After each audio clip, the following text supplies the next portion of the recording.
Magnanakaw! Magnanakaw! Tulungan niyo ako! Diyos ko, may kumuha sa bag ko! Magnanakaw! Habulin ninyo! Walang ya. May tumangay sa bag ni Lolo. Greg! Greg, tulungan mo ko! Habulin mo yung magnanakaw! Kinuha niya ang bag ko! Bilisan mo! Sige, Lo. Diyan lang kayo. Akong bahala. Greg, sama mo. Sumunod ka na lang, Popoy. Bilisan mo. Kailangan maabutan ko ang babaeng yun. Mag-iingat kayo, Apo! Mag-iingat kayo! Greg, masyado siya mabilis tumakbo. Iikutan ko siya sa kabila. Ikaw dyan sa harapan. Sige, Poy. Bilisan mo tumakbo, ha. Mag-iingat ka. Baka mamaya may mga kasama magdanakaw na yun. Sige, ikaw rin. Humanda ka, magdanakaw ka. Lagot ka sa akin kapag naabutan kita. At kahit babae ka pa, hinding-hindi kita patatawarin. Isang mapagpalang araw po sa inyo, Sir Blair. Pati na rin po sa mga giliw niyong tagapakinig sa inyong YouTube channel na The Voice Addict. Ang kwentong ibabahagi ko po ay naganap taong 1990 sa probinsya ng Cordillera. 20 taong gulang po ako noon nang mangyari ang isang nakakakilabot na karanasan na hindi ko po makakalimutan. Nagsimula po ang lahat nang makilala ko ang dalagang si Matilda at tinanggap ko ang tungkulin bilang manunugis ng mga aswang. Upang lubusan niyo pong maunawaan ang aking storya, tawagin niyo na lamang po ako sa pangalang Greg. At ito ang aking kwento. Hoy! Tumigil ka! Huwag kang tumakbo! Maaabutan din kita at susundan kita kahit saan ka magpunta! Tumigil ka! Ngunit walang balak ang babae na tumigil sa pagtakbo. Kaya naman, mas nilakihan ko pa ang hakbang ng mga paa ko. Pinagtitinginan na kami ng mga taong nadaraanan namin dahil ayon sa kanila, lagot na naman daw ang magnanakaw sa akin kapag nahuli ko ito. Tanod kami ni Popoy at pangkaraniwan na sa amin ang ganitong senaryo. Nang lumiko ng direksyon ang babae patungo sa kakauyan, tumalon ako ng mataas para pigilan siya at dinakot ko ang damit niya sa kanyang likod. Sa lakas ng pagkakahila ko, sabay kaming gumulong sa lupa. Pero naging mabilis ako sa pagbangon at nilapitan ko kagad siya. Hinawakan ko ang kamay niya, ngunit nakaikot siya at tinamaan niya ako ng suntok sa mukha ko. Aray ko! Ang lakas mo sumuntok ka! Pipilipitin ko ngayon ang braso mo papunta sa likod mo. Kaya ibigay mo na sa akin ang bag ni Lolo Estoy! Panay pa rin ang pagpupumiglas ng babae para hindi ko siya tuluyang mahuli. Pilit niyang inilalayo sa akin ang bag ni Lolo Estoy. Dahil malakas ang babae, itinikit ko talaga sa lupa ang mukha niya. Kaya kita ko ang paglipad ng mga alikabok sa lupa sa bawat paghinga niya. Huwag ka nang lumaban! Wala ka nang magagawa. Nahuli na kita! Kaya ibigay mo na sa akin ang bag ni Lolo Estoy. Hindi mo rin yan mapapakinabangan dahil mga gamot lang ang laman yan, tanga! Bitiwan mo ako! Bitiwan mo mga braso ko, nasasaktan ako! Talagang masasaktan ka sa akin kapag hindi mo inilabas ang bag ni Lolo. Kahit na anong mangyari, hindi ko ibibigay sa'yo ang bag na to. Kaya pakawalan mo na ako kung ayaw mong basagin ko ang pagmamukha mo. Ako pa talagang pinagbabantaan mo, ha? Ewan ko na lang kung makakatakas ka pa sa gagawin ko. Akmang itatali ko siya sa sarili niyang jacket nang umikot ang babae at tinamaan ako ng sipa niya sa aking muka. Malakas yun dahil sa suot niyang sapatos. Nang makahanap siya ng pagkakataon para tumakas, agad kong hinawakan ang mga paa niya at hinila ko siya kaya bumagsak ulit siya sa lupa. Nagpambuno kaming dalawa at nag-agawan kami sa bag. Pero talagang magaling ang babae sa dikitang laban. Para siyang ahas kung lumingkis sa katawan ko at bawat bigwas niya ng suntok, sapul talaga ako sa mukha. Nang makahanap siya ng tiyempo, hindi ko naprotektahan ang maselang bahagi ng aking katawan at tinuhod niya ako roon. Sapul ang pula. Natawag ko yata ang lahat ng mga pangalan ng mga anghel sa sobrang sakit ng ginawa niya sa akin at nang aasar pa ng tawa ang babae na lalong nagpasiklab sa galit ko. Ay! Aray ko! Walang hiya kang babae ka! Humanda ka talaga sa akin! Ganyan na napapala ng mga taong pakilamero. Nakikiramay ako sa pagkamatay ng ano mo. Ano? Basag ba ang pula? Yun ang kauna-unahang pagkakataon na pinabagsak ako ng isang babae. Mabuti na lang at nakabawi ako ng lakas agad-agad. Mabilis akong tumayo at hinabol ko ulit ang babae. Napapasok na sana sa madilim na bahagi ng kakahuyan. Dito na ako gumawa ng paraan para mahuli siya ng tuluyan. Hinubad ko ang sinturon ko at yun ang ginamit ko na panghuli sa kanya. Wala ka ng kawala ngayon. Ibalik mo na sa akin ang bag ni Lolo Estoy. Maraming buhay ang nakasalalay sa laman ng bag na yan. Ako rin. Maraming sikmura ang umaasa sa perang nasa loob ng bag na to. Kaya wag mo na akong lukohin. Alam kong may laman itong pera. Dahil kung wala, hindi mo ako hahabulin hanggang dito. Malas mo. Hindi pera ang laman yan, gunggong, kundi mga gamot. Kaya akin na ang bag na yan. Dahil wala ka mapapala dyan. Sumama ka sa akin ngayon sa barangay hall para magdusa ka sa kalokohan mo. Hindi ako magpapahuli sa'yo. Kahit na anong mangyari, lalabanan kita. Dahil nasa likod niya ako, tinungtungan niya ang paa ko, kaya nabitiwan ko ang sinturon. Nang makawala ito, humarap siya sa akin at gumanti siya ng dalawang magkakasunod na malalakas na sipa na tumama naman sa dibdib ko. Napaatras ako at pagtingin ko sa kanya, nakatutok sa akin ang dalawa niyang kamao at ang bag ay isinuksok niya sa bewang niya. Gusto mo rin lang naman ang laban. Pagbibigyan kita. Sige, sumugod ka nang makita mo ang hinahanap mo. Aba, hinahamon mo talaga ako, no? Akala mo hindi ako pumapatol sa babae, ha? Humanda ka sa akin. Katapusan mo na! Minaliit ng babae ang kakayahan ko. Kaya nagulat siya nang makita niyang nasasalag ko ang bawat pagsuntok niya. Bagamat ilang beses niya ako napapabagsak sa lupa, ganun din naman ang sinasapit niya kapag nakakaganti ako sa kanya. Nagmula ako sa lahi ng mga manunugis, kaya sanay ako sa ganitong laban. Pero aminado ko, sa babaeng ito talagang nahirapan ako. Idagdag pa ang napakaganda niyang muka. Nawawala talaga ako sa focus. Ang pagiging maangas niya ay tuluyang umagaw sa atensyon ko. Yung pa naman ang mga katangiang gusto ko sa isang babae. Ngunit hindi sa lahat ng oras ay malakas siya. Dahil babae pa rin siya. Mabilis siya mapagod. Nilapitan ko siya at ikinulong ko siya sa mga bisig ko. Kaya lang, sanay ang babaeng ito sa basagan ng ano. Kaya bumagsak ulit ako sa lupa habang namimilipit sa labis na sakit. Ano? Siguro naman magtatanda ka na. Ay, unag-iya ka. Hindi na yata ako magkakaanak nito. Tama nang yun sa'yo. Basta, sa akin na ang bag na to. Wala kang pera yan, ang kulit mo. Bakit ba ayaw mo maniwala? Dahil gustong malaman ng babae kung nagsasabi ba ako ng totoo, binuksan niya ang bag.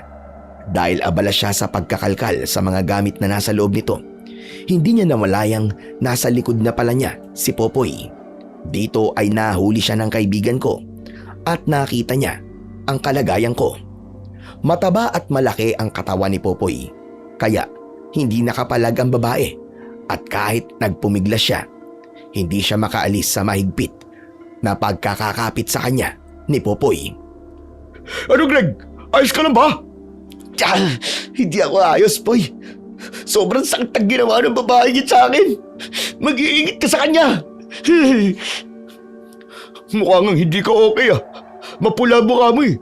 Para ka ng longganisa. Siraulo ka talaga, Popoy. Pagtawanan mo pa ako at baka sapitin mo rito.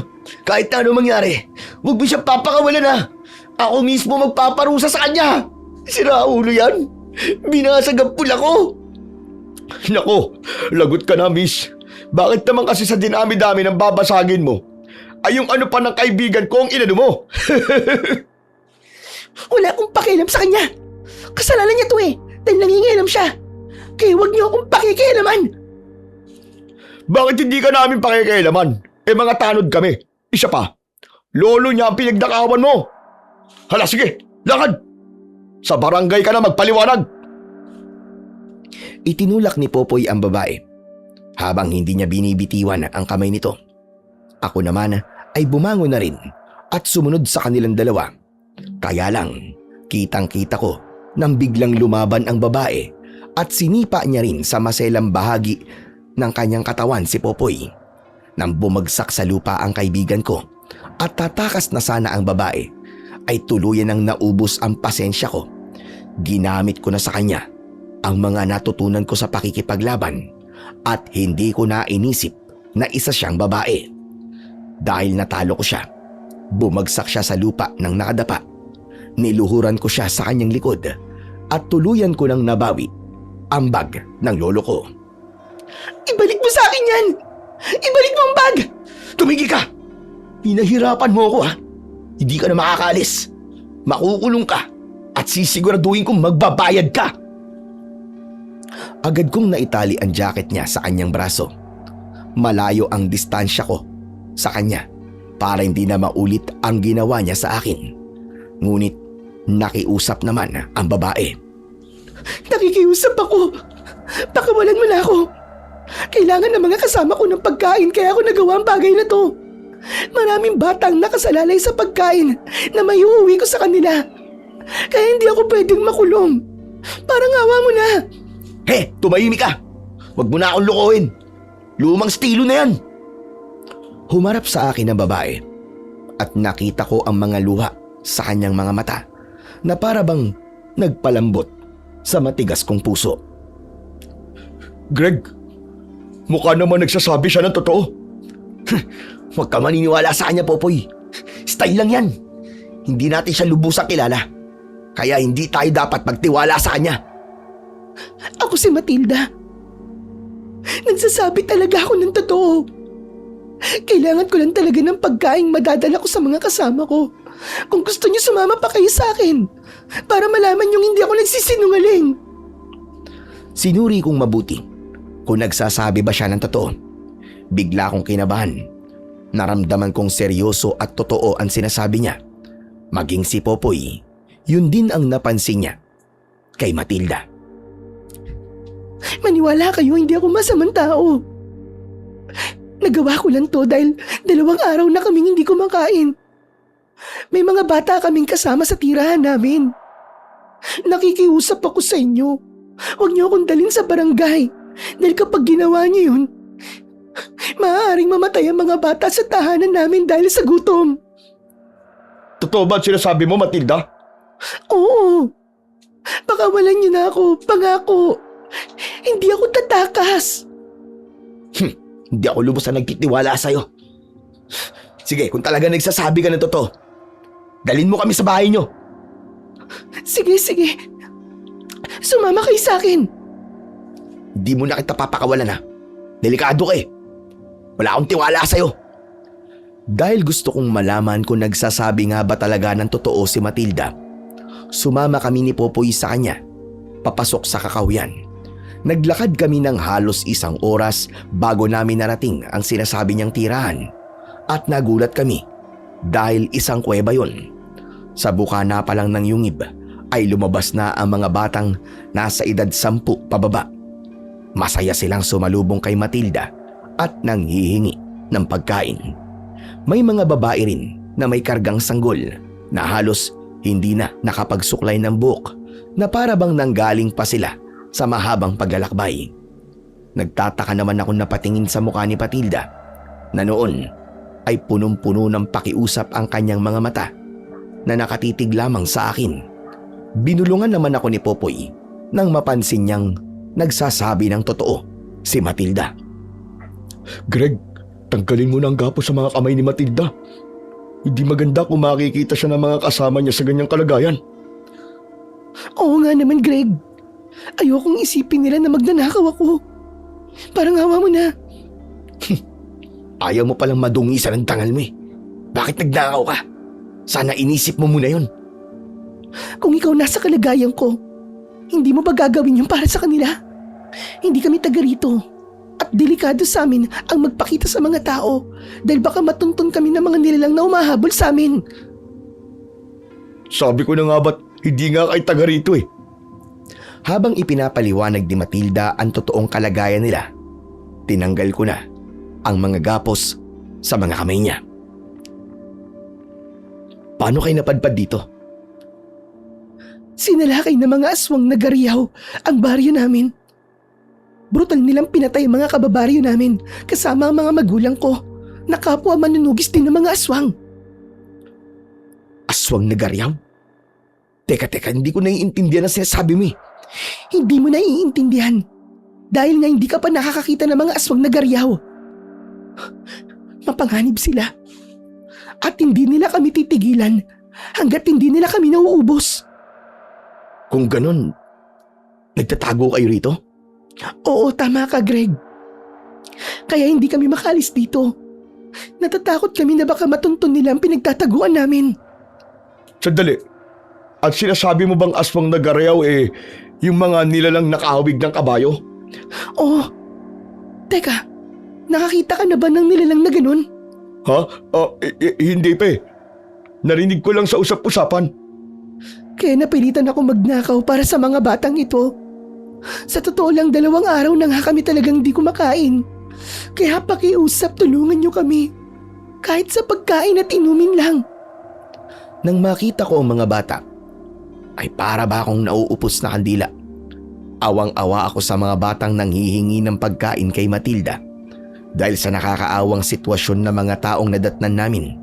Hindi napigilan ni Popoy ang kanyang sarili. Nagpaalam siya sa amin para kumuha ng mga pagkain. Maghintay lang kayo rito ah. May pagkain ako sa bahay. Dadaling ko rito. Greg, may iwan na muna kita ah. Kukunin ko lang ang mga pagkain. Sige Poy, mag-iingat ka. Maraming salamat sa iyo, Popoy. Agad na tumalikod si Popoy at tumakbo pabalik sa baryo namin para kumuha ng pagkain. Bumaling naman ako ng tingin kay Matilda na noon ay naglalakad na papasok sa kuweba kasama ang mga bata. Sumunod naman ako sa kanila at pagpasok ko sa loob ng yungib, dito ko nasaksihan ang kaawa-awang sitwasyon ng mga tao. Ang mga matatanda ay nakahiga sa sahig ng kuweba. Walang sapin sa likod at mga inuubo pa. Ang iba naman ay nagkakasakit na at tanging si Matilda lang ang gumagamot sa kanila. Maraming salamat sa iyo, Greg. Dahil pinakawalan mo ako kahit ganun ang ginawa ko. Bakit kasi nagnakaw ka pa? Nagsabi ka na lang sana sa mga tanod o kahit sa kapitan namin. Ginawa ko na yan, Greg. Ngunit pinagtaboyan lang ako ng kapitan nyo. Ang sabi niya, mga taong nasasakupan lang niya ang tutulungan niya. Hindi niya ako kilala eh. Kaya ipinagtulakan niya ako sa labas ng barangay. Hindi ako makapaniwalang ganun pala ang ugali ng kapitan namin na si Kapitan Leandro. Akala ko pa naman ay mabuting tao ang pinaglilingkuran ko bilang tanod niya. Lihim akong nagalit sa kanya at isinumpa ko na mananagot siya sa ginawa niya kay Matilda. Habang hinihintay naman namin ang pagdating ng kaibigan kong si Popoy, marami pa kaming napagkwentuhan ng dalaga at isa na nga roon ang tungkol sa sinapit nila mula sa mga aswang nagaryaw. Pagkalipas ng 2 oras, bumalik si Popoy. Pawisan ang kanyang noo. Dala ang malaking kaldero na sa tingin ko ay mainit-init pa. Inilapag niya yon sa sahig ng kuweba. May dala rin siyang mga damit at isang galon na may lamang tubig. Humanga talaga ako sa lakas at pagiging matulungin ni Popoy sa mga tao. Kaya masaya ako na siya ay kaibigan ko. Yan, kumain na kayo ha. Pagpasensya nyo na nadala kong ulam na isdang pinirito na galunggong. Yan lang ang ulam ko sa bahay. Pero huwag kayong mag-alala. Ang mahalaga, mainit ang kanin. At malalam na ng pagkain ang sikmura nyo kahit papano. Maraming salamat, Popoy. Malaking bagay na to sa amin. Sige na, kumain na kayo. At uuwi na rin kami. Kailangan na naming magpakita kay Lolo Estoy. Kailangan niya kasi mga gamot na to. Craig, pasensya ka na ulit ha. Sige na, wag mo nang isipin yun. Oh, kumain na kayo. At tutuloy na rin kami ni Popoy. Nang makapagpaalam ako sa kanila, ay lumabas na kami ni Popoy ng kuweba. Agad naming tinahak ang daan pabalik sa bahay at naghiwalay naman kami ni Popoy ng daan. Samantalang nadatnan ko naman si Lolo Estoy na naghihintay sa akin sa may sala. Nang makita niya ako, ay agad niya akong nilapitan. Apo ko, ano nangyari sa'yo? Bakit nging ka lang? Ano, nabawi mo ba bag ko? Opo, Lolo Estoy. Ito na po ang bag niyo. Ay, mabuti naman kung ganun at nabawi mo to. Sige pala, bakit ngayon ka lamang umuwi? Nag-alala ko sa'yo. Akala ko'y kung napano ka na. Lo, hinabol ko po kasi yung babaeng kumuha ng bag niyo kanina eh. Matindi po eh. Mahusay siyang makipaglaban kaya nahirapan po kami ni Popoy. Para bang hindi ho siya babae kung kumilos. Kaya pasensya na po kayo kung pinag-alala ko po kayo, Lolo Estoy. Huwag mo nang isipin. Ang mahalaga walang nangyaring masama sa'yo. Hindi ako makapaniwalang pinahirapan ka ng isang babae. Abay, ngayon ko lang narinig yan sa'yo. Teka, sandali lang. Nasaan pa babaeng yun? Pinakawalan ko po eh. Di ko po siya inuli para dalhin sa barangay. Nalaman ko po kasing hindi likas na masama ang babae. Napilitan lang po siyang gawin yun para po sa mga kasama niya nagugutom. Naawa po kami ni Popoy kaya pinakain po namin sila. Nakakaawa nga po ang sitwasyon nila eh. Lalo na po sa tirahan nila. Abay, bakit? Saan ba sila nakatira? Sa kuweba po sa gitna ng kagubatan. 1 oras po ang kailangan lakarin bago marating ang lugar nila. Nalaman din po namin na hindi sila taga rito. Taga-kabilang baryo daw po sila. Abay, paano silang napadpad dito? Elo, sinalakay raw po ng mga aswang nagaryaw ang baryo nila. Napansin ko kagad ang panginginig sa mga kamay ni Lolo Estoy nang mabanggit ko ang tungkol sa mga aswang nagaryaw. Kaya naisip ko na baka alam ng matanda ang tungkol sa mga nilalang na yon. Hindi nga ako nagkamali at ipinaliwanag niya sa akin na dati na nilang nakaharap ang pinuno ng mga aswang nagaryaw at talaga raw na malupit ang mga ito. Bigla rin nag-alala ang matanda sa kalagayan ng mga tao sa kuweba. Kahit nakatakas sila, hindi sila tatantanan ng mga garyaw.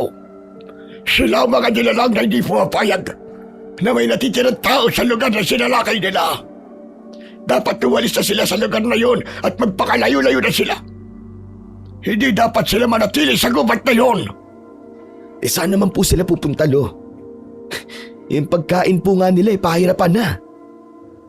Pumunta sila sa lugar na maliwanag. Basta, huwag na sa gubat. Naku po, delikado sila roon. Sinasabi niyo po bang ang kahinaan ng mga aswang nagaryaw ay liwanag? Oo, lalo na kapag may apoy. Takot sila roon. Ngunit pansamantala lang yun dahil manghihina lamang sila. Kapag nawala ang liwanag, aatake ulit sila. Kung nasa gubat sila, mahihirapan sila tumakas. Mas mabuting magtungo sila sa lugar na maraming tao at maraming ilaw. Paano po mapipigilan ng mga aswang nagaryaw, Lo? Naku po, mahirap pigilan ng mga aswang nagaryaw. Pero alam ko kung paano sila mapapatay. Paano po sila mapapatay, Lolo Estoy? Teka nga, sa tono ng pananalita mo, parang interesado kang patayin ng mga aswang nagaryaw. Sige na, Lo. Gusto ko pong malaman kung paano po sila matatalo. Pero delikado ang paraang naiisip mo, Apo. Wala tayong kinalaman sa problema nila. Labas na tayo doon. Kaya mabuti pa, huwag mo nang alamin kung paano sila mapapatay. Sinasabi ko sa'yo, lubang mapaganib. Sige na, Lo, nakikiusap ako. Sabihin niya sa akin kung paano sila mapipigilan. Total nabanggit niyo na rin lang naman eh. Kaya ituloy niyo na po. Paano po ba mapapatay ang mga aswang nagaryaw? At ano pong sandata ang tatapat po sa kanila? kailangan mong makuha ang mahiwagang sibat na iniingatan ng aswang na sarangay. Lalo na ang iniingatan niyang brilyante na kung tawagin naming mga albularyo ay bertud ng sarangay. Teka, bukod po sa mga aswang na garyaw, meron pa ho na isa pang aswang na kung tawagin ay sarangay. Oo, Greg. Ganun na nga. Anong klaseng aswang naman po ang mga sarangay?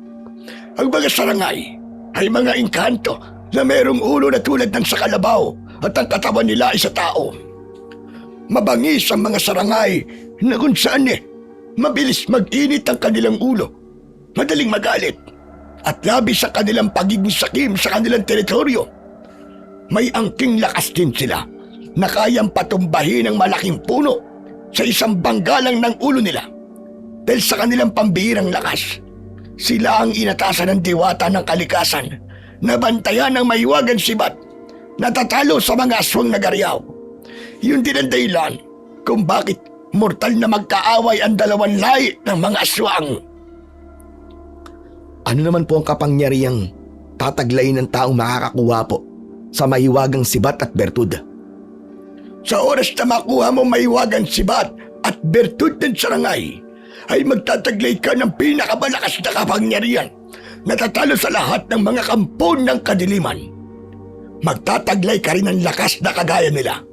Ngunit, mapanganib ang pagkuha sa mahiwagang sibat at bertud ng sarangay.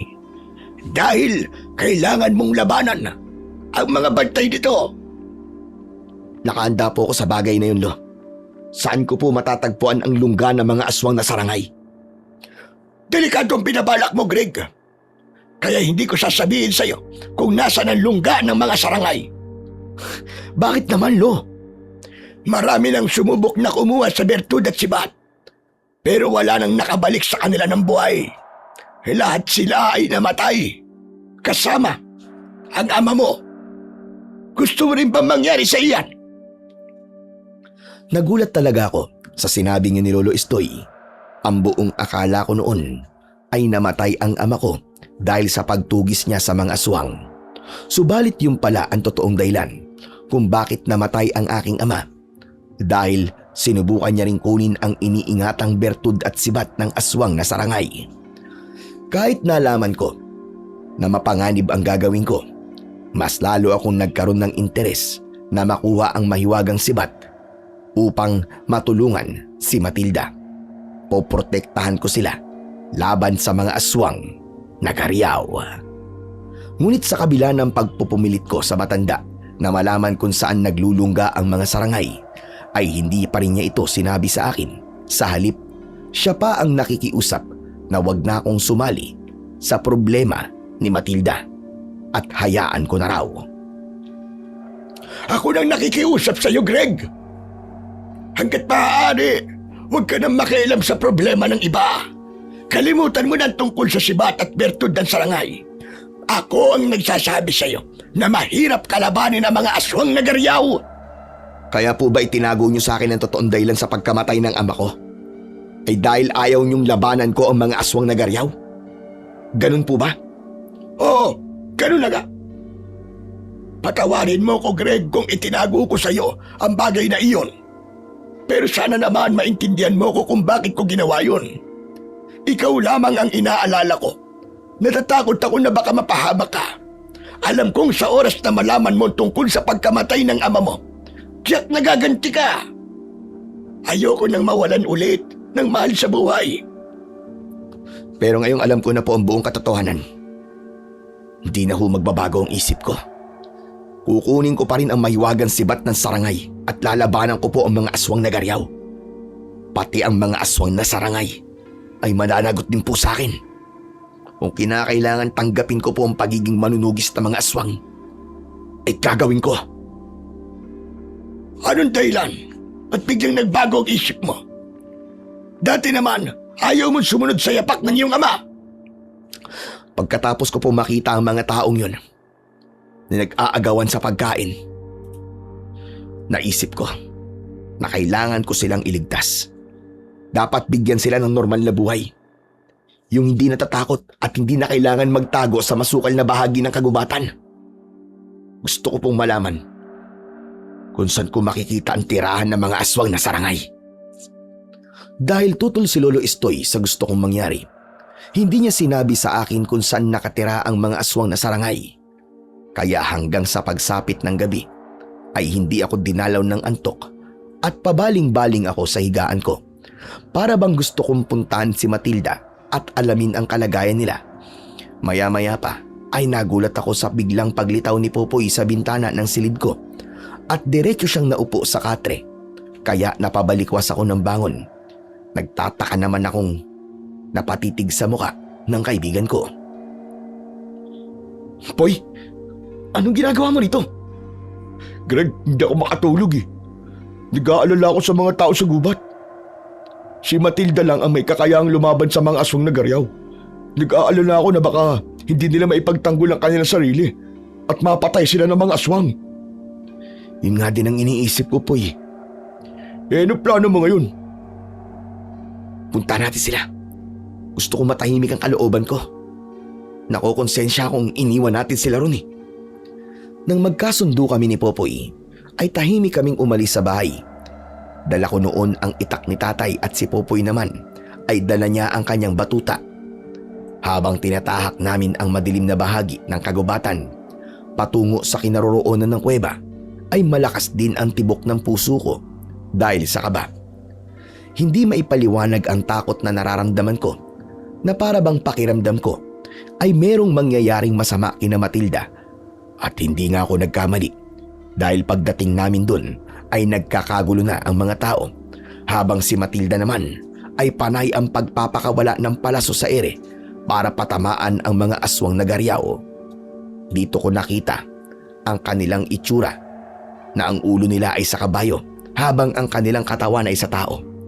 Mabilis silang kumilos at may kakayahan din silang gumapang sa lupa para iwasan ang palaso ni Matilda.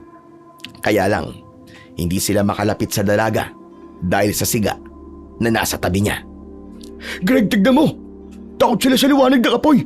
Kailangan natin tulungan si Matilda! Nangihina na siya! Ang problema lang natin ay kung paano tayo makakalapit sa kanya.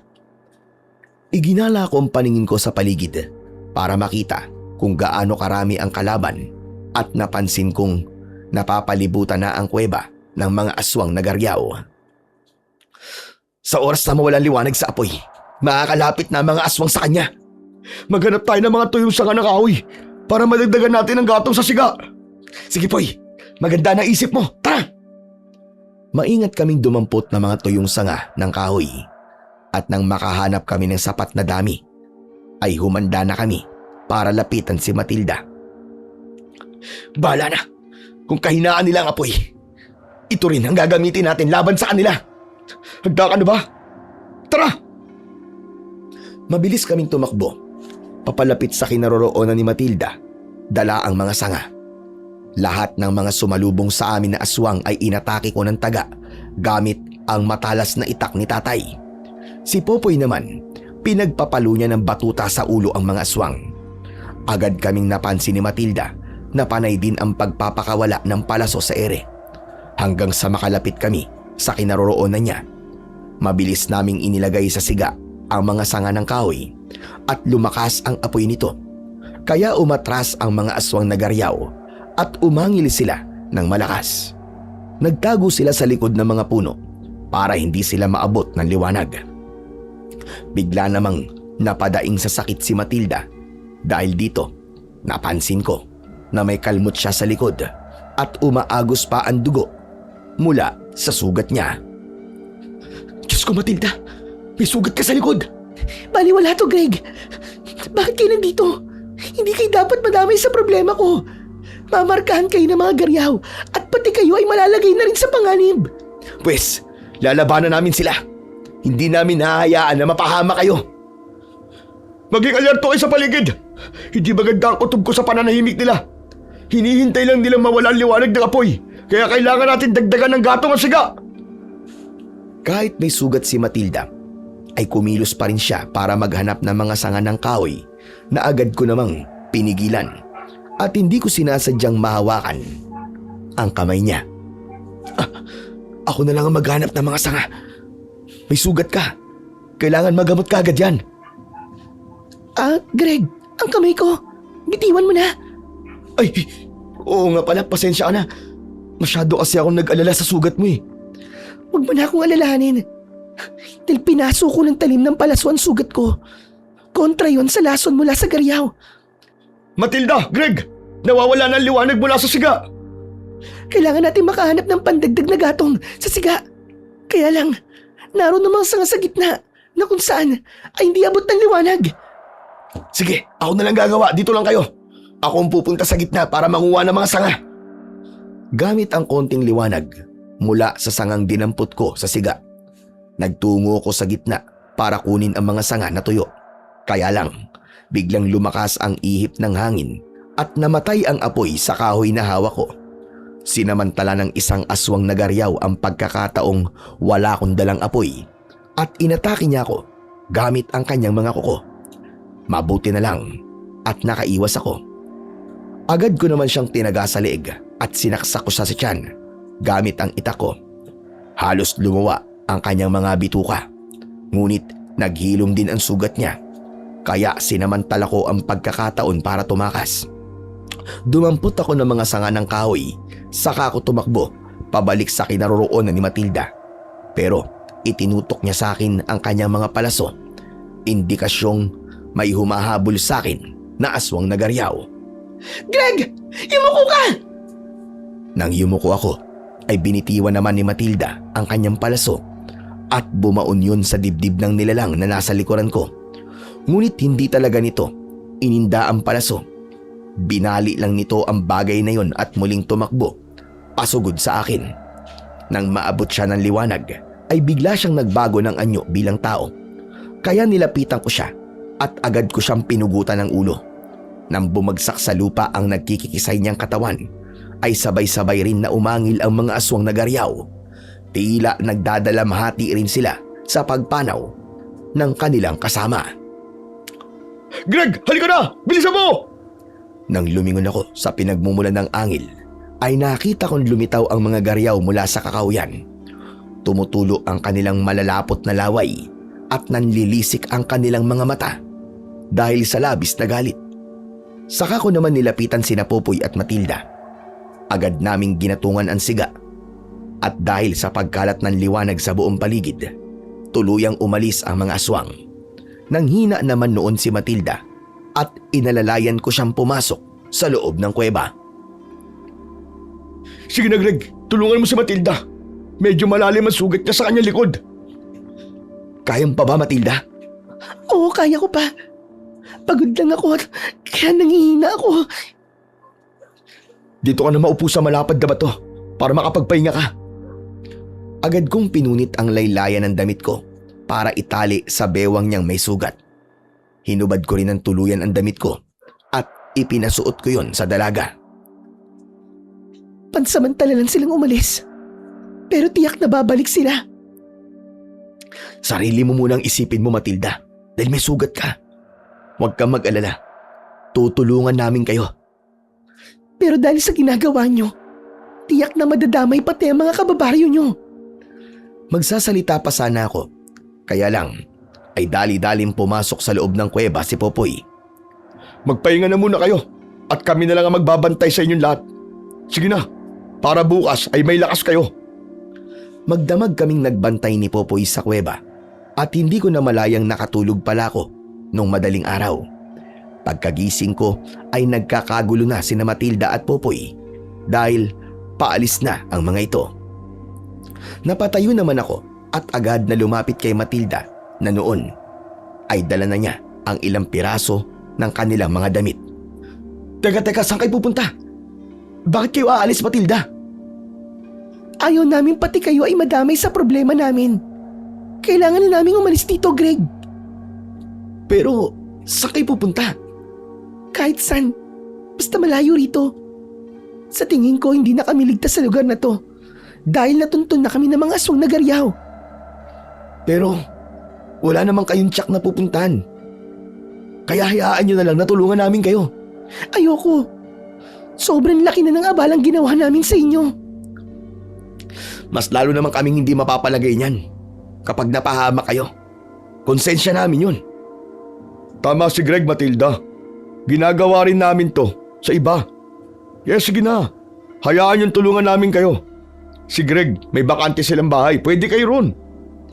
Oo nga pala, may bakante pala kaming bahay. Malaki yung para sa inyo. Kaya tama lang na dun muna kayo tumira. Pero nakakahiya sa inyo. Pagkatapos sa mga ginawa ko, patutuloyin niyo pa rin kami sa bahay niyo. Ginagawa namin to para makatulong sa inyo. Kaya kalimutan mo na ang nakaraan. Sige na, pumayag na kayo. Sumama na kayo sa amin. Tinignan na muna ni Matilda ang mga kasama niya bago siya sumunod sa amin. At hindi nga nagtagal ay nakarating na kami sa bahay. Pero hindi namin nadatnan doon si Lolo Estoy. Hanggang sa nakausap namin ang isa sa kapitbahay namin na nagtungo raw ang matanda sa bahay ni Mang Castor. Dahil ayon sa lalaki ay namatay raw ang anak nitong si Alex. Kilalang mabait at matulungin sa mga tao si Mang Castor. Kaya inihatid muna namin sina Matilda sa bahay na tutuluyan nila. Saka kami umalis at sumunod kay Lolo Estoy. Pagdating naman namin sa bahay ni Mang Castor, maraming mga pulis at kausap ng mga ito si Kapitan Leandro. Ayon sa punong barangay ay walang nakakita sa nangyari sa anak ni Mang Castor. Basta natagpuan daw si Alex sa gilid ng kalsada na may tama ng taga sa dibdib at tiyan. Dinukot din daw ang puso nito kaya agad na namatay. Sinabi naman ng mga pulis na baka raw may taong lihim na may galit kay Alex at inabangan ito sa daan. Ngunit si Mang Castor ay ipinagpilitan na aswang ang may gawa nun sa anak niya. Mukha raw kabayo at ang kalahati raw ay sa tao. Imbis na maniwala ang mga pulis, ay pinagtawanan pa siya ng mga ito dahil hindi sila naniniwala sa mga kampon ng kadiliman. Abat, ang mga lokon to ah! Greg, uminaw ka muna. Hayaan mo na sila. Mga pulis yun eh. At hindi kinikilala ng batas ang mga aswang. Pero, hayaan mo na. At kinakausap na sila ni Lolo Estoy. Nawala ang ngiti sa labi ng dalawang pulis nang kausapin sila ng matanda. Kaya naman, natitiyak ko na pinatotohanan ni Lolo Estoy ang tungkol sa mga aswang. Hindi nagtagal ay nagpaalam na ang mga pulis sa matanda at sinabing babalik ang mga ito sa 3 araw kapag daw lumabas na ang otopsiya ng biktima. Samantalang si Mang Castor naman ay umiiyak habang nakatingin sa wala ng buhay niyang anak. Nilapitan siya ni Lolo Estoy at hinawakan sa balikat bilang pagdamay sa pagluluksa nito. Napakabait ng anak ko. Wala siyang kaaway. Para sabitin niya ito. Malakas ang kutob ko. Aswang ang may gawa dito sa kanya. Naniniwala ako sa sinasabi mo, Castor. Magpakatatag ka. Mabibigyan din ng hustisya ang nangyari sa iyong anak. Paano na ako nito, Tata Estoy? 2 anak ko nang namamatay. 2 mga mahal ko na sa buhay ang pinapatay na mga aswang. Hindi ko na alam ang gagawin ko. Parang ayoko nang mabuhay pa. Huwag mo sabihin yan, Castor. Lakasan mo lang ang loob mo. Kaya mo yan. Nang mapansin kami ni Lolo Estoy, lumapit siya sa amin at pagkatapos ay nagtataka siyang napatingin sa itsura namin. Abay, ano nangyari sa inyong dalawa? Bakit ganyan ang mga itsura nyo? Mukhang puyat din kayo. Di ka, saan ba kayo nagpunta? Lolo Estoy, sa bahay na lang po natin pag-usapan yan. Doon ko na po ipapaliwanag sa inyong lahat. Tara na po, sumama na po kayo sa amin. Mukhang mahalaga sasabihin nyo. O siya, tara na.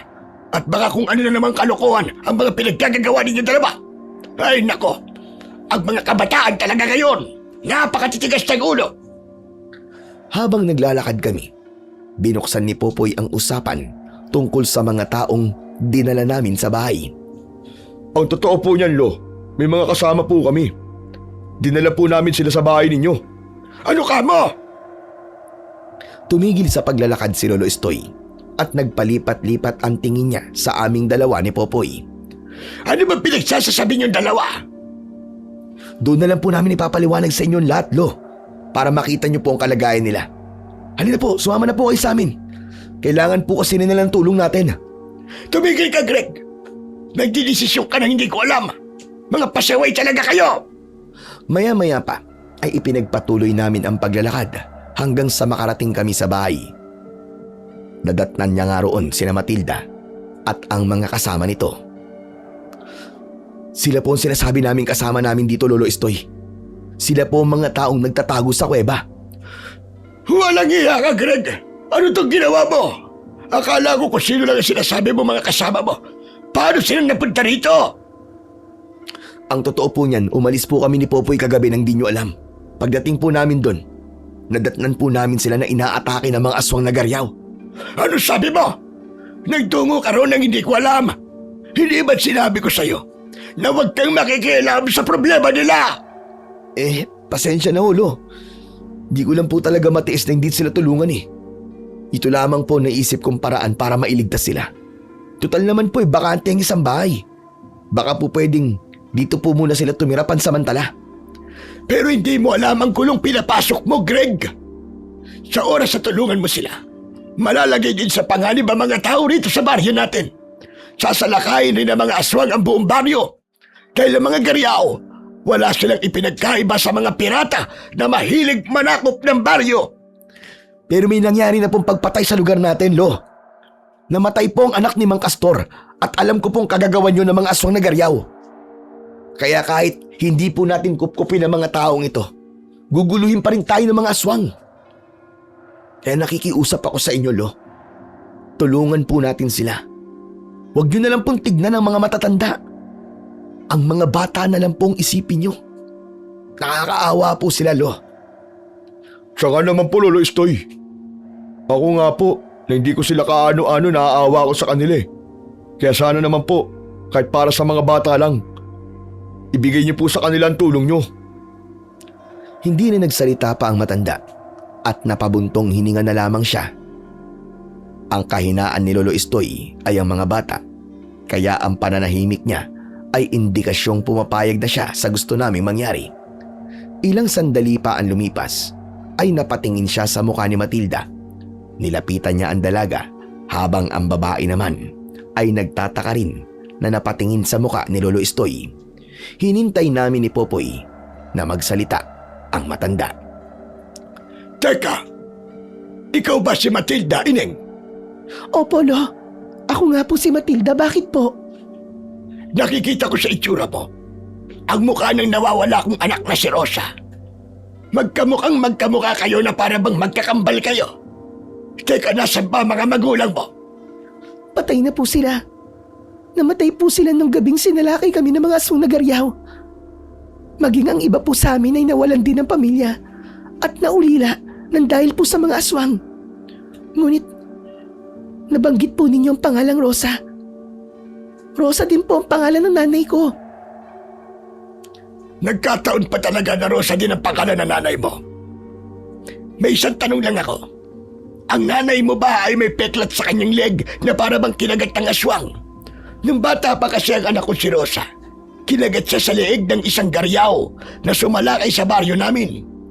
Nagkahiwalay kami mag-ama at hindi ko na alam kung nakaligtas pa siya. Matagal ko siyang hinanap, ngunit hindi ko siya nakita. Bakit po ganun? May peklat din po sa leg si nanay. Ang sabi po niya sa akin, kinagat daw siya ng aswang na garyaw.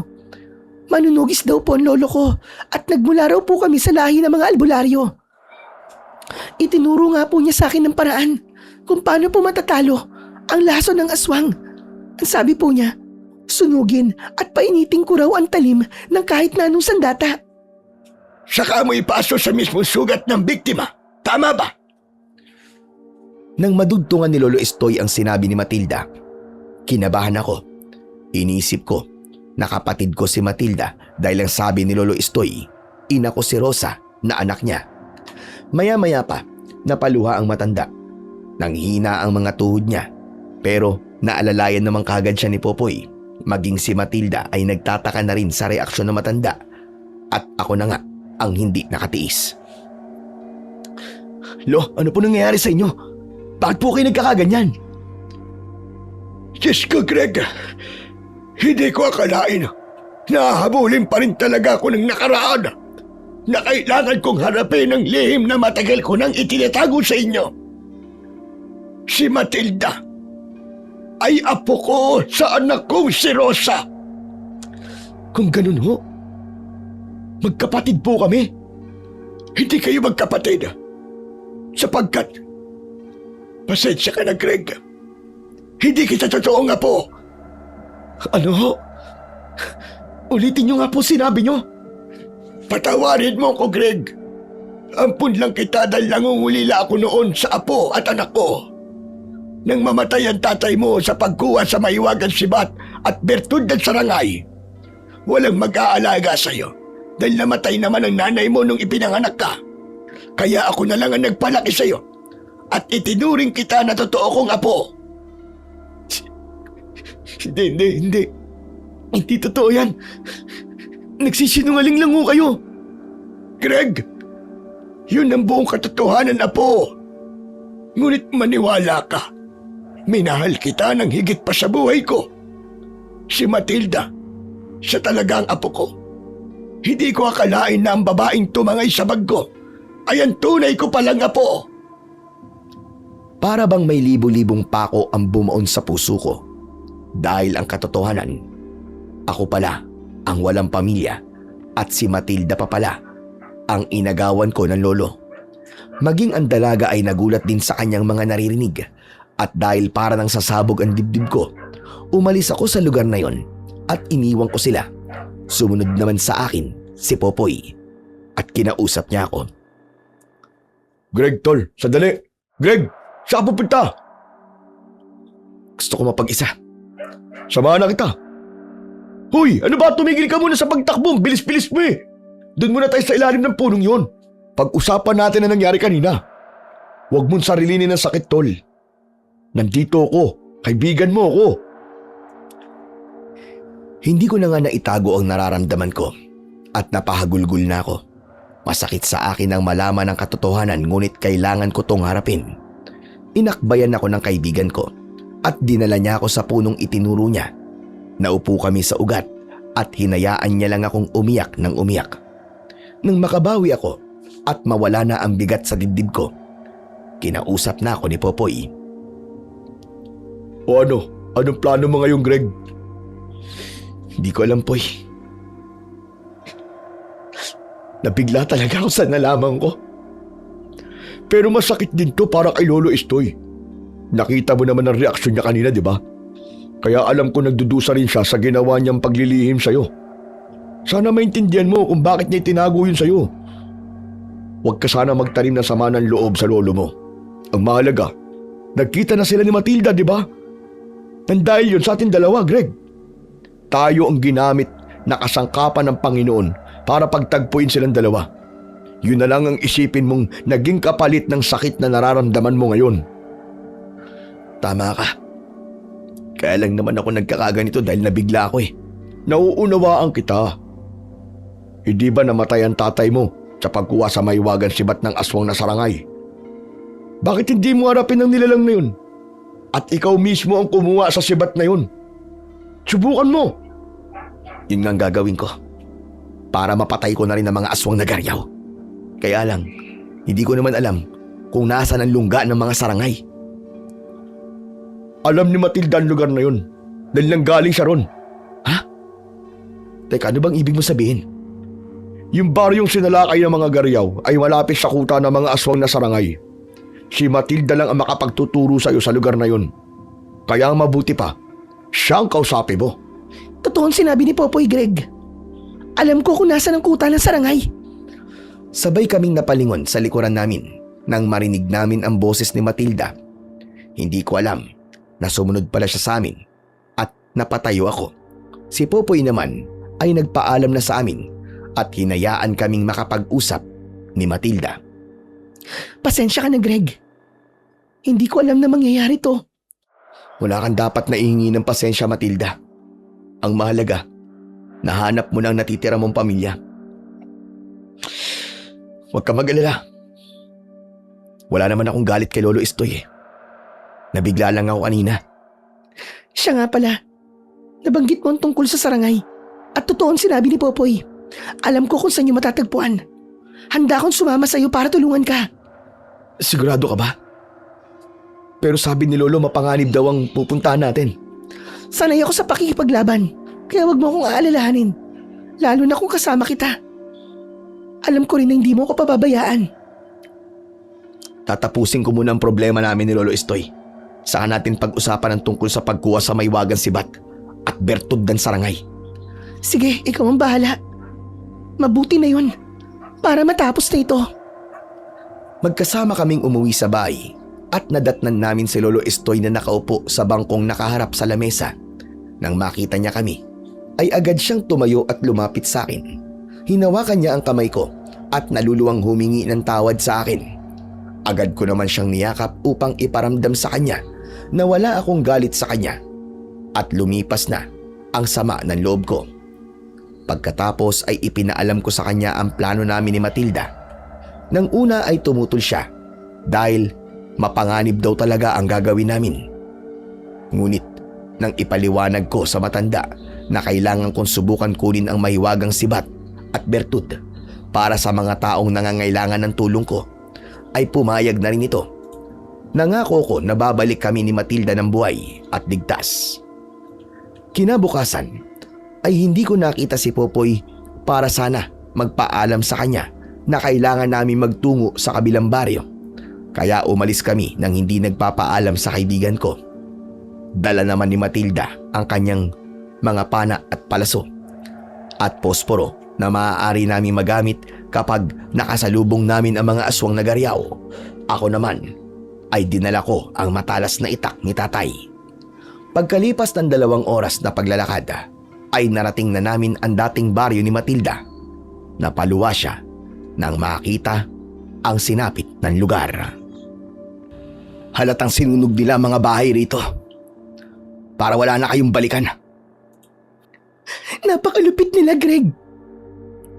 Kitang-kita ko kung paano sila pinatay ng mga garyaw.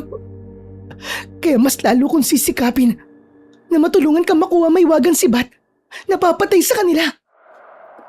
Pagbabayaran nila ang sinapit ng baryo namin. Iginala ko ang paningin ko sa paligid.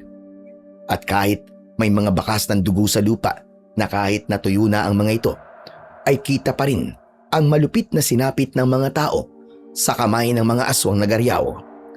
Habang naglalakad kami sa kalsada, kita ko ang mga bahay na iniwan ng mga tao.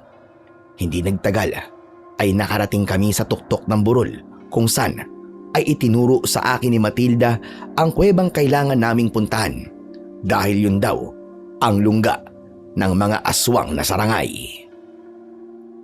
Kailangan nating magpalipas ng oras dito. Hihintayin nating dumilim ang paligid.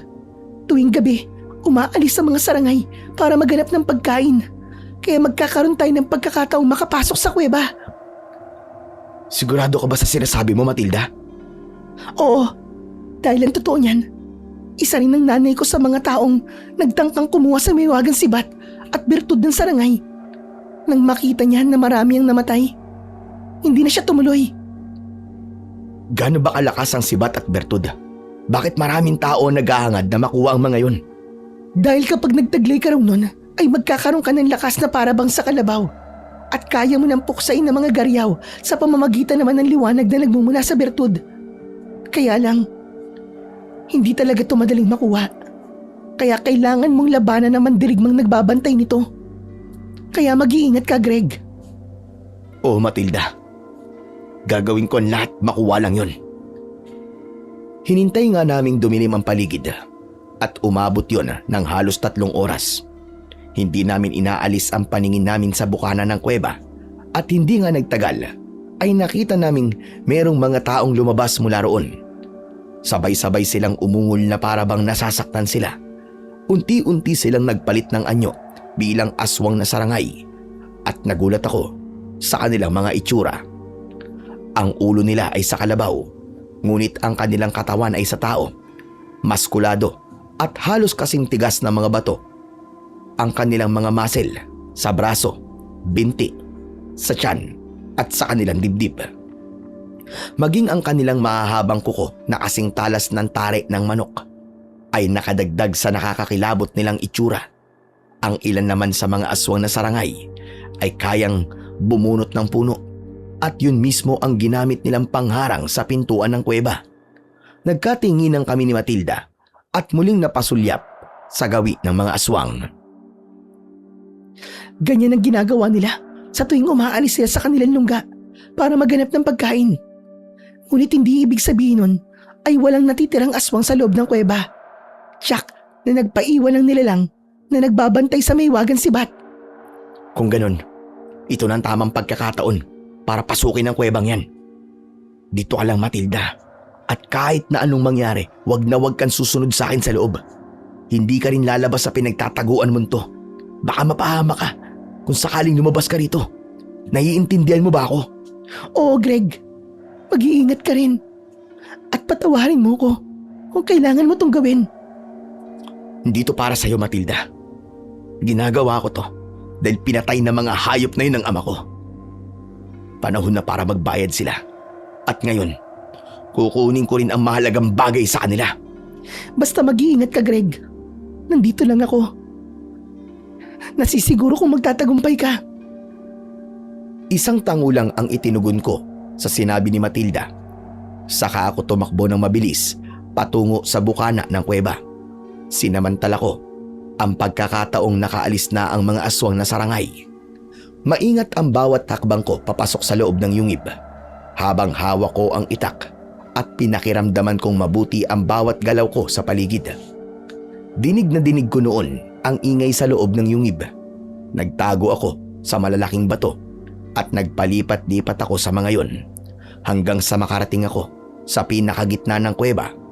Dito ay nakita ko ang isang bakanting upuan na gawa sa bato.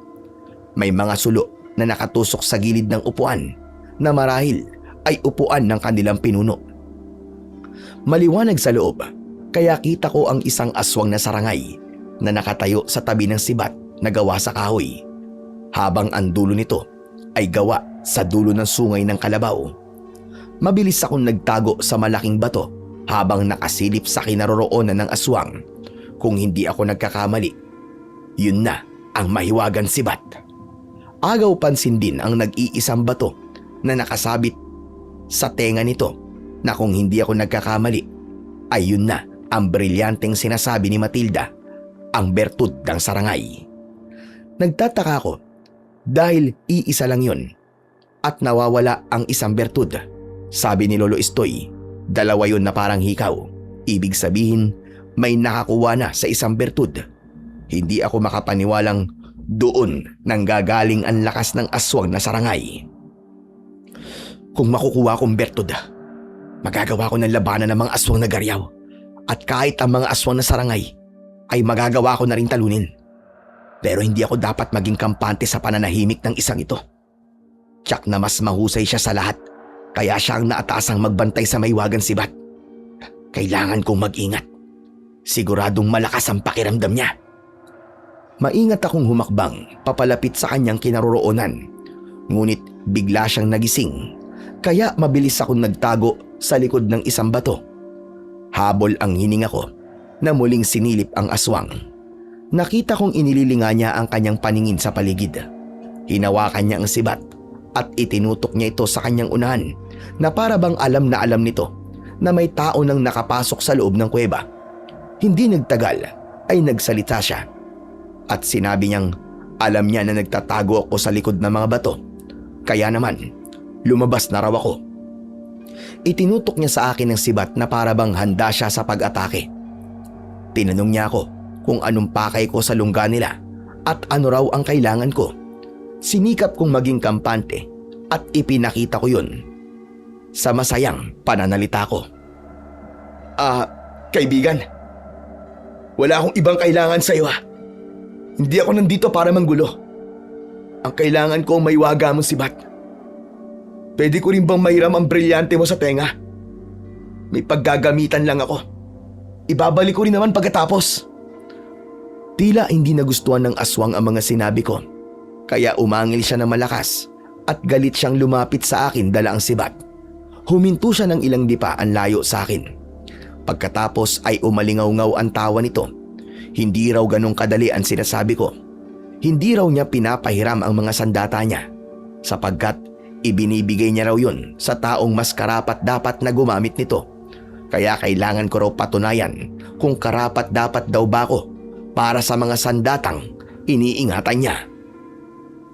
Ibig mo bang sabihin, gusto mong labanan muna kita bago mo ipahiram sa akin ang bertud at sibat? Pero kapag natalo kita, hindi na hiram ang tawag doon, kundi ipagkakaloob mo na sa akin ang tuluyan ang mga yon. Ano, pumapayag ka ba? Baka naman wala kang isang salita. Tumango ang aswang na sarangay at sinabi niyang kahit kampon daw sila ng kadiliman ay may isa siyang salita at marunong din daw siyang tumupad sa pangako. Ipagkakaloob niya raw ang mahiwagang sibat pati na ang bertud kung matatalo ko siya sa isang labanan. Ngunit kapag ako naman daw ang natalo niya, ay ipapaubaya ko naman daw sa kanya ang buhay ko. Sa ganung kondisyon, pumayag na ako. Handa kong isugal ang buhay ko para sa lahat at hindi ko alam kung bakit ginagawa ko ito para kay Matilda. Yun naman talaga ang buong katotohanan. Nangyayari ang lahat ng mga ito dahil sa damdaming umusbong sa puso ko para kay Matilda at gagawin ko ang lahat para lamang maprotektahan siya. Sige, pumapayag ako sa gusto mo. Simulan na natin ang laban. Ngumisi ng nakakakilabot ang aswang na sarangay at pagkatapos ay humanda siya sa pag-atake sa akin gamit ang kanyang sibat. Agad niya akong tinusok ng kanyang sandata. Mabuti na lamang at nasalag ko yun gamit ang itak ko. Napansin ko agad ang kakaiba niyang lakas dahil bawat pag-atake niya ay napapaatras talaga ako. Sa bawat pagtama ng sibat niya sa talim ng itak ko ay para bang may mabigat din na batong bumabagsak sa akin. Pero hindi naman ako nagpatinag sa kanya. Iniwasan ko ang bawat pag-atake niya at pinag-aralan ko ang mga galaw niya. Tila ba alam na alam niya ang estilo ko sa pakikipaglaban. Kaya ilang beses din niya akong tinamaan ng kanyang sibat sa balikat ko, sa braso at kung minsan ay sa tiyan. Mabuti na lang at nakakaatras ako at hindi tuluyang bumabaon ang talim nito sa laman ko. Ngunit ramdam ko pa rin ang sakit at dahil sa mga tama ko sa katawan, nanghina ako at napagod. Umalingaw-ngaw ang tawa ng aswang na sarangay na tila ba nagmamalaki siya na matatalo niya ako sa laban. Kailangan kong umisip ng taktika. Kailangan kong mablot ang bertud sa tenga niya. At magagawa ko yun kapag nalapitan ko siya. Tumayo ako ng tuwid at ginawa ko ang plano ko. Inuto ko siya sa peking pag-atake ko. Tinamaan ko siya ng taga sa balikat niya, ngunit napansin kong naghihilom ang sugat niya. Natigilan ako. Paano ko siya matatalo kung ang bawat pagtaga ko sa kanya ay gumagaling din naman kaagad? Muli akong umatake gamit ang itak ko at sa pagyuko ko, naiwasan ko ang sibat niya. Natatama sana sa dibdib ko at sa muling paglapit ko sa kanya, hinablot ko ang bertud sa tenga niya. Itinaas ko to sa ere at lumikha yun ng malakas na liwanag. Hindi ko inaasahan na sasanib yun sa buong katawan ko at naramdaman ko ang kakaibang sakit na parabang unti-unting pinipunit ang aking laman.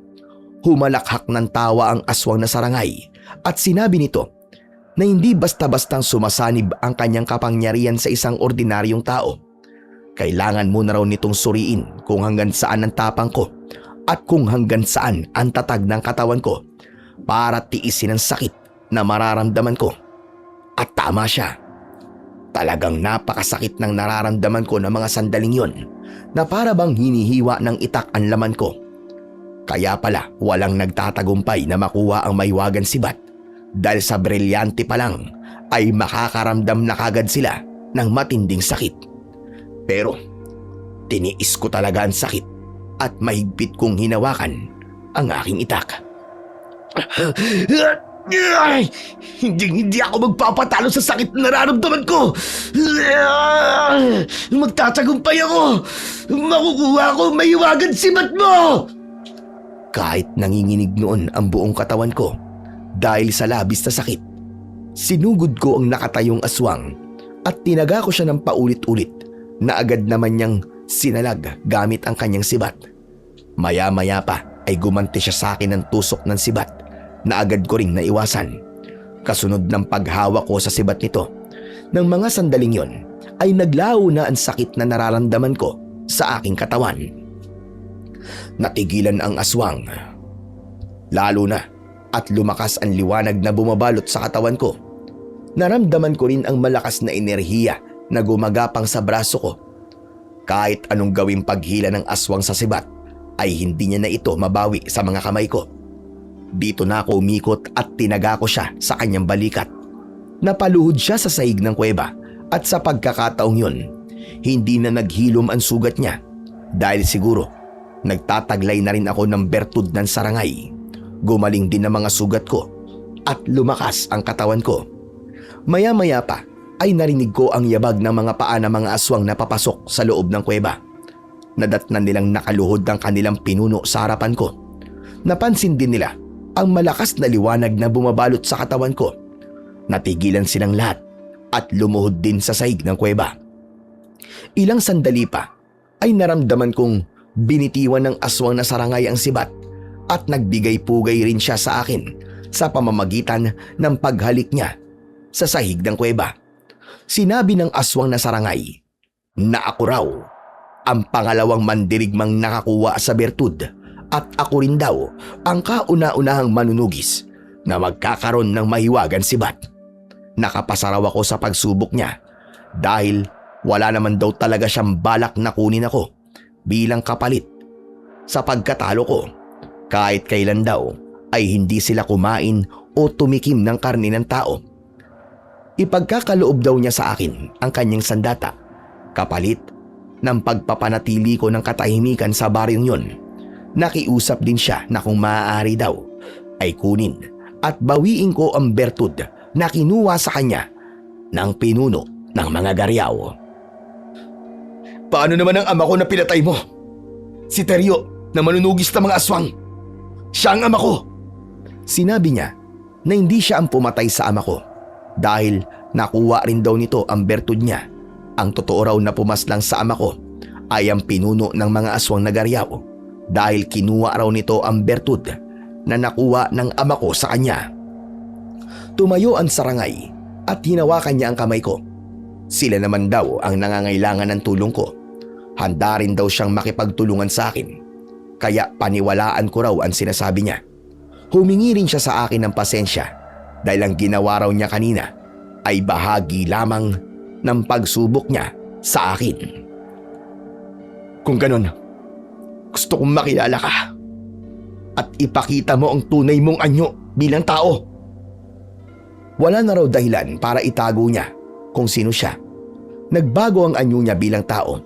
Ganun na lamang ang panlalaki ng aking mga mata nang nakilala ko kung sino ang kaharap ko. Anak ng putya! Popoy! Ikaw ba yan? Ikaw rin ang bantay sa Mahiwagan Sibat? Paano nangyari to? Paano ka naging aswang na sarangay? Oo, Greg, ako to. Patawarin mo ako kung inilihim ko sa iyong tungkol sa pagkatao ko. Subalit matagal na kitang binabantayan at kinuha ko ang loob mo. Para malaman ko kung busilak nga ba ang iyong kalooban at kung karapat dapat ka ba talaga sa sibat. Ito ang hiniling sa akin noon ng iyong ama. Nang makita ko siyang sugatan at naghihingalo. Teka. Naguguluhan ako eh. Ang buong akala ko ordinaryong tao ka. Sinikap ko magpanggap sa harapan mo dahil nahulog na rin ang loob ko sa iyo bilang kaibigan mo. Hindi ako masama, Greg. Kaming lahat hindi pumapatay ng tao. Maniwala ka. Ang gusto lang namin ay tahimik na buhay sa isang lugar na matatanggap ang pagkatao namin. Hindi ko alam ang mararamdaman ko ng mga sandaling yon dahil nagulat talaga ako sa pagkatao ng kaibigan kong si Popoy. Matagal ko na nga siyang kasama, ngunit hindi ko pa pala lubos na kilala ang buong pagkatao niya. Subalit, naging maganda naman ang ginawa niya dahil ipinagkaloob niya sa akin ng tuluyan ang Mahiwagan Sibat at bertud. Indikasyong Nagtitiwala siya sa akin at talagang mabuti ang kanyang kalooban. Dahil din sa kanya, nalaman ko na hindi sila ang pumatay sa ama ko, kundi ang pinuno ng mga aswang na Garyaw. Sa mga oras na yun, naisip ko na panahon na para tapusin ang kasamaan ng mga aswang na Garyaw. Ngayong alam ko ng buong katotohanan, sapat na yun para patawarin kita sa pagsisinungaling mo sa akin. Tulungan mo kami, tol. Magagamit mo ang kapangyarihan mo sa laban sa mga aswang. Matagal na kitang tinutulungan, Greg. Kahit hindi mo hilingin sa akin, tumutulong din ako sa mga tao, kagaya ng ginawa ko sa mga kasama ni Matilda. Ayokong isipin nila na porke mga aswang kami ay masasama na kagad kami. Mga nilalang pa rin kami na kayang gumawa ng kabutihan sa aming kapwa.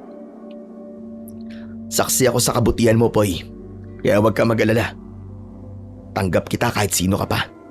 Pero ngayon, kailangan ko na maganda para mabawi ang bertud mo sa pinuno ng mga aswang na Garyaw. Maraming salamat, tol. Tara na, bumalik na tayo sa baryo natin. Lahat ng daanan naming mga aswang na sarangay ay nagbalik sa dati nilang anyo bilang tao. At hindi ako makapaniwala na ang iba sa kanila ay minsan ko nang nakasalamuha sa baryo namin. Ang ilan din sa kanila ay gumagawa talaga ng kabutihan para sa kapwa nila bilang mga tanod ni Kapitan Leandro. Napakaganda ng mga nangyari sa akin nung gabing yun dahil naramdaman ko na hindi talaga ako pinababayaan ng Panginoong Diyos. Nang tuluyang kaming nakalabas sa kuweba, tumakbo palapit sa akin si Matilda at nang makita niya ang hawak kong sibat ay bigla niya akong niyakap sa liig dahil sa labis na saya. Agad naman siyang napalayo sa akin na tila namula pa ang kanyang mga pisngi dahil sa pagkapahiya. Maya-maya pa ay nagulat si Matilda nang makita niya si Popoy. Ipinaliwanag ko sa kanya ang lahat at hindi siya makapaniwalang aswang na sarangay ang kaibigan ko. Pero niyakap niya rin ito nang magbago ng anyo si Popoy at nakilala siya ni Matilda. Ikaw nga yan, Poy. Ikaw ang aswang na nagligtas sa amin nung gabing yun. Kung hindi dahil sa'yo, baka patay na rin kami. Maraming salamat sa'yo, Popoy. Nang akmang yayakap ulit ito kay Popoy, ay tumingin na ako. Agad namang lumayo si Matilda sa kaibigan ko na noon ay bumalik na ulit sa dati niyang anyo bilang tao. Saka kami nagpasyang bumalik sa baryo namin. Habang tinatahak naman namin ang daan pabalik sa bahay, ay bigla kami natigilan sa paglalakad. Narinig namin ang mga boses ng mga taong tila ba nag-uusap sa madilim na bahagi ng kakahuyan. Kaya naman maingat kaming nagtago sa likod ng puno at sinilip namin kung ano ang nangyayari sa pinagmumulan ng ingay. Dito ay nakita namin ang mga tao, kaharap si Mang Castor. Akala ko nagpupulong lang ang mga ito para sa pagroronda sa paghanap sa mga aswang dahil nga sa nangyari sa anak nito. Ngunit ang mga sumunod na nangyari ay lubha naming ikinagulat dahil unti-unti silang nagpalit ng anyo bilang mga aswang na Garyaw. Hindi kami makapaniwala na nang gabing yun ay matutuklasan namin ang lihim sa pagkatao ni Mang Castor. Nalaman din namin na ang anak niyang si Alex na inakala naming pinatay ng mga aswang ay kami pala ang pumatay dahil si Alex ay kasama pala sa mga aswang na umatake noon kina Matilda sa kuweba. Indikasyon na nasa baryo na pala namin ang mga aswang na naghahanap sa pangkat ni Matilda. Greg, tignan mo ang leg niya. Suot niya ang bertud ko. Kaya pala nakakatagal siya sa liwanag ng ilaw at apoy sa baryo natin. Dahil taglay niya ang brilyante. Palatandaan din ito na siya ang pinuno ng mga aswang na pumatay sa iyong ama. Sa tingin ko, binabalak na nilang salakayin ng baryo niyo, Greg. Kailangan unahan natin sila. Kailangan makabalik na agad tayo sa baryo natin upang mabalaan ng mga tao sa pagsalakay ng mga aswang na Garyaw. Ang walang yang si Mang Castor. Napaniwala niya tayo mabuti siyang tao. Ganyan naman talaga mga halimaw. Nagkukunwaring mabuti para makapambiktima ng mga tao. Tara na, wala nang oras. Umalis na tayo rito, bilisan natin. Wala na nga kaming inaksayang oras at agad na kaming tumakbo pabalik sa bahay. Nadatnan namin si Lolo Estoy na kausap ang mga kasama ni Matilda. Gulat na napatayo ang matanda nang makita niya na hawak ko na ang sibat at nagtaka naman siya dahil kasama namin si Popoy. Sa wakas, nakuha mo na may wagan si Bata. Teka, bakit kasama mo si Popoy? Ang buong akala ko hindi siya sumama sa inyo. Ipinaliwanag ko kay Lolo Estoy ang totoong dahilan kung bakit nakasama namin si Popoy. Nagulat din siya dahil hindi raw niya naramdaman ang presensya ng kaibigan ko. Sinabi naman ni Popoy na kaya hindi raw naramdaman ng matanda ang presensya niya ay dahil sa agimat niya. Pero may mas mahalaga po kami natuklasan, Lolo Estoy. Ano yon? Sabihin mo. Tungkol po kay Mang Castor. Nadiskubre po namin siya ang pinuno ng mga aswang na garyaw. At naghahanda na po silang sumalakay dito. Ano sabi mo, Greg? Paano nangyari yun? Hindi nga rin po kami makapaniwala ni Matilda at Popoy. Pero nakita po talaga ng mga mata namin na nagpalit po sila ng anyo bilang mga aswang na garyaw. Nakita rin po namin ang bertud ko sa leg niya. Kaya natitiyak ko po na siya ang pumatay sa tatay ni Greg. Abay, Diyos ko. Ang buong akala ko ay totoo siya mabuting tao. Tumutulong pa nga siya sa mga taong nangangailangan at hindi lang yun. Biktima rin ang mga anak niya ng mga aswang. Yan nga rin po ang buong akala namin, Lolo. Pero ang totoo, aswang din po ang mga anak niya. At si Greg po ang nakapatay sa kanila. Mahusay pala siyang magpanggap. Napakademonyo niya.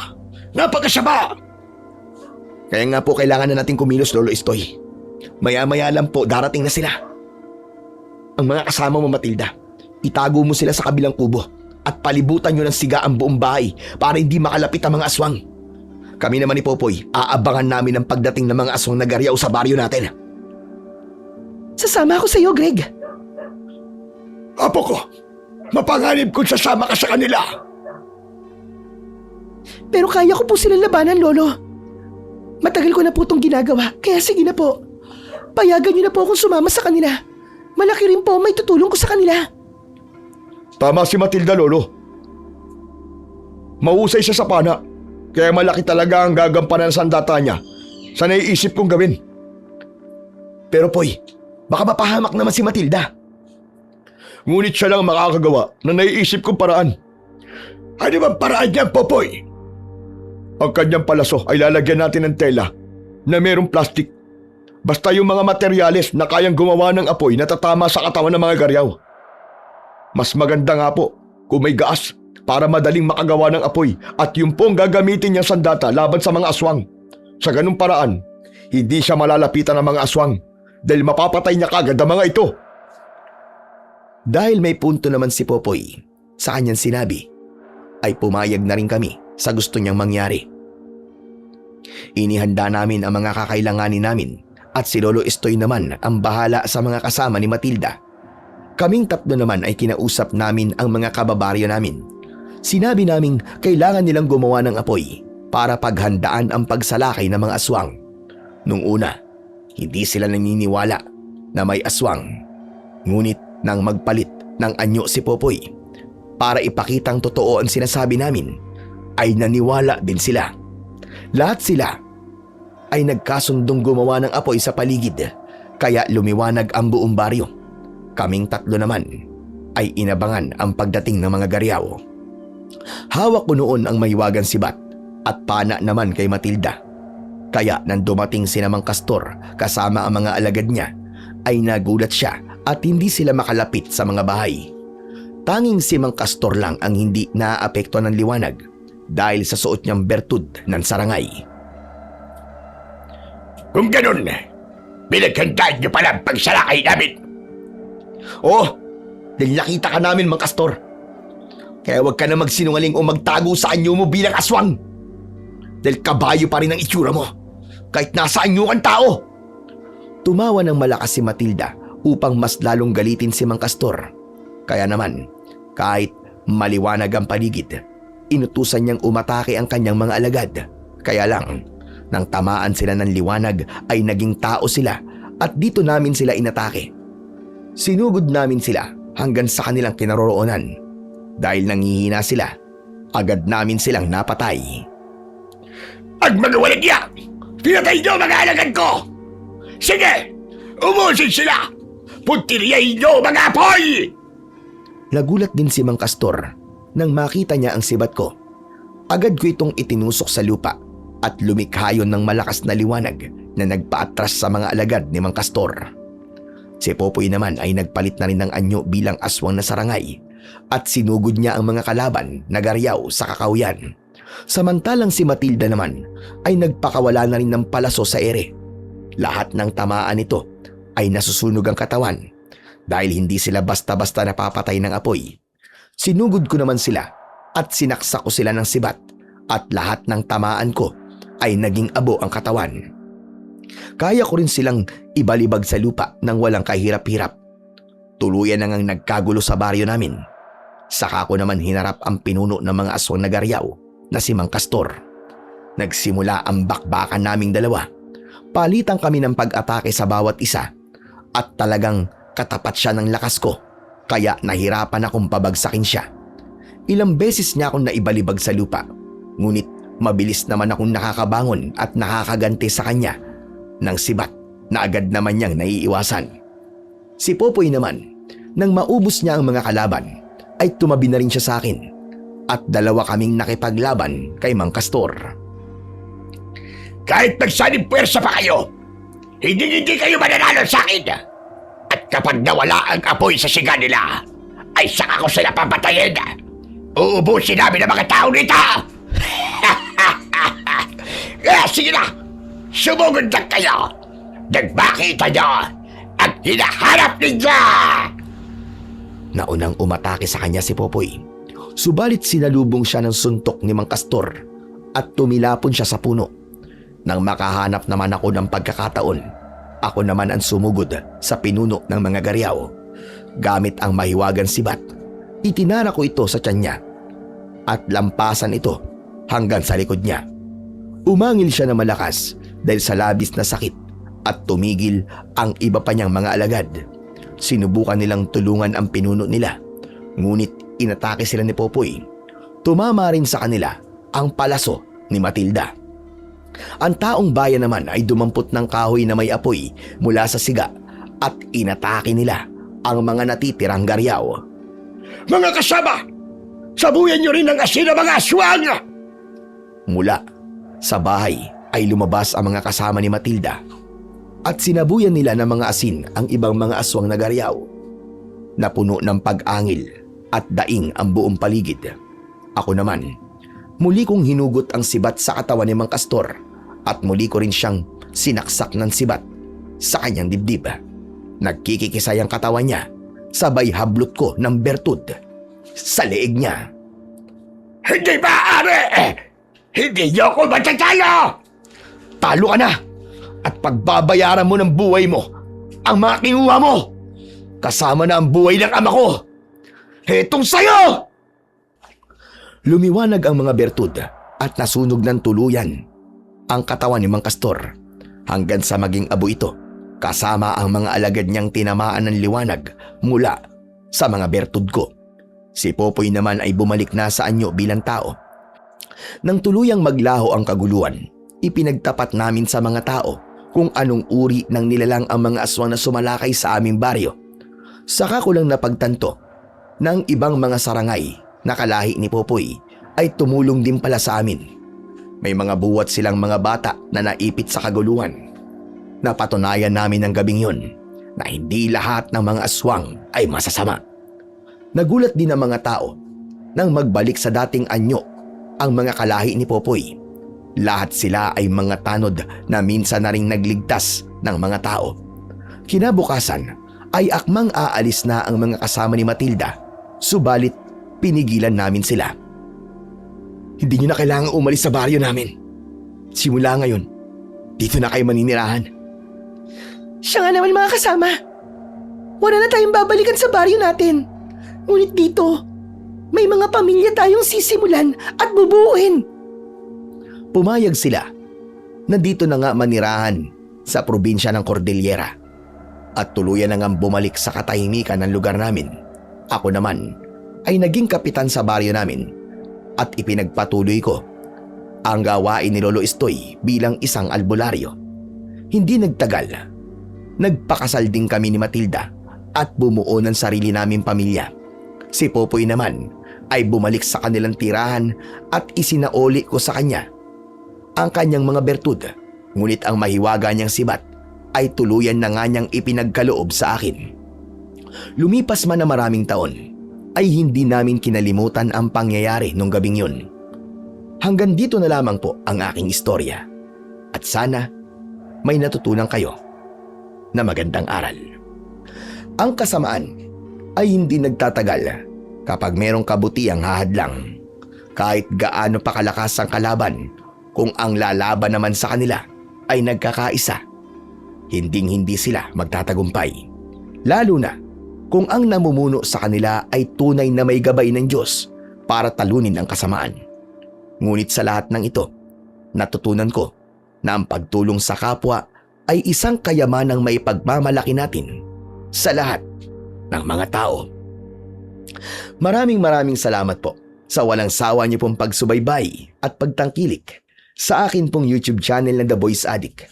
Bago po matapos ang ating video, sana po ay mag-subscribe na rin po kayo at pindutin niyo na rin po ang like, pati na rin po ang notification bell para palagi po kayong updated sa aking mga bagong kwento at mag-iwan na rin po kayo ng inyong comment.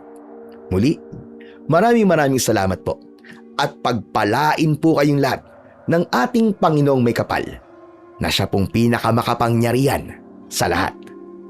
Hanggang sa muli, mga idol.